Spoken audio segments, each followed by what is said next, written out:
Well, it seems like only yesterday that we had a White House press office telling us there was no civil war in Iraq, just sectarian violence aimed at expressing differences. It seems like only yesterday that the ownership society was the buzz term being used to encourage poor people to take subprime mortgages rather than rent, or that the push to weaken the Clean Air Act was called the Clear Skies Initiative. Do you miss the language of the Bush administration? Now linguist Geoffrey Nunberg says the language of the right has collapsed, though the Democrats have their own linguistic challenges now that they're in power. You may know Geoffrey Nunberg from his language essays on Fresh Air or in the New York Times or elsewhere. Now some of them are collected in his latest book called The Years of Speaking Dangerously. Some are political, others personal, some pop cultural. Geoffrey, always great to have you on WNYC. Hello. Hello, and thank you for having me. You come right out and say the language of the right has collapsed. Why do you put it that way? Well, because it has. Because over the last 4 years in particular, this language machine that the right in general, the Bush administration in particular, had assembled just began to unravel. It began to unravel when Bush said in 2006, we've never been stay the course, and even Fox News felt obliged to run all the clips of Bush saying, stay the course, stay the course. When Bush said just before the 2008 election, asked if he had any regrets, said, well, mission accomplished. I was trying to communicate something. I might have communicated it more artfully, was the way he put it, which is true. I mean, he might have said, way to go, guys, and saved himself a lot of trouble. We're still hearing Vice President Cheney on, quote, enhanced interrogation techniques and whether they're torture and whether they're needed.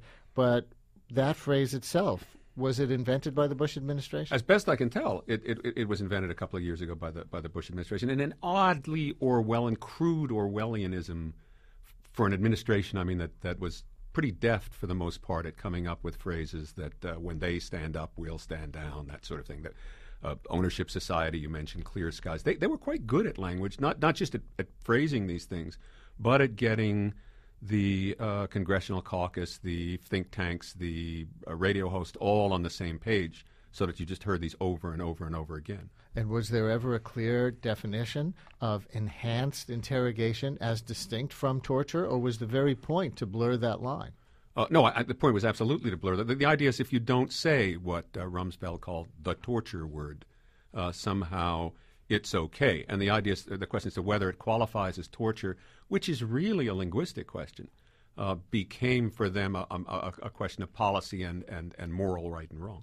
So do you see President Obama making a conscious effort to replace keywords and phrases from the Bush administration? For example, whatever it is we're fighting in Iraq and Afghanistan is not called the global war on terror anymore, is it? No, it's been, so to speak, debranded.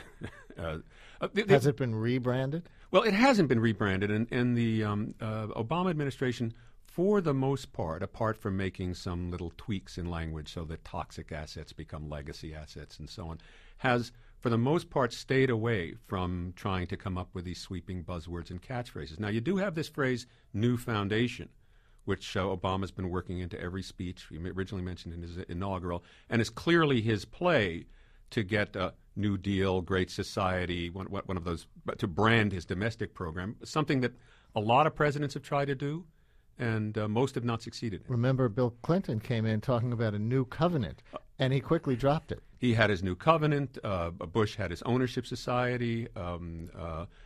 Nixon had the new federalism. Truman had his fair deal. And none of those really worked. I don't think it's a question of finding the right language. I think it's a question of achieving, as Johnson did and as Roosevelt did, a sweeping legislative program that really changes the way things are. Oh, you mean the public relations rhetoric matters less than the actual accomplishments? I'm shocked. Indeed, and I think that's what the last few years show, that all of the rhetoric of the right, on the one hand, the sloganeering of the Bush administration, on the other hand, all of the full-out culture war talk of the Republican campaign this last year, palling around with terrorists, the pro-American parts of this great country, the chants of USA and so on.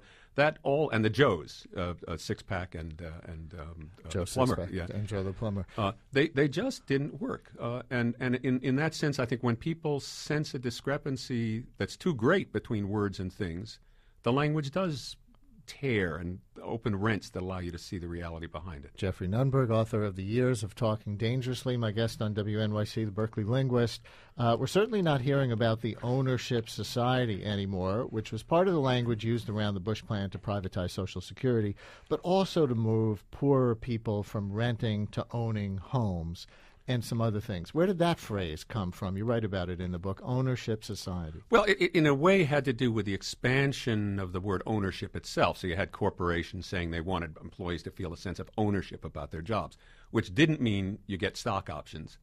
It meant you're supposed to. It's your ass on the line, so to speak, if something goes wrong. Right. And my favorite, quote unquote, along those lines was making us pay for our own health insurance premiums as individuals instead of having employer plans or government plans. That was called owning our own health care rather than saddling us with the bills. Or rather than putting us on our own, which was what was really involved.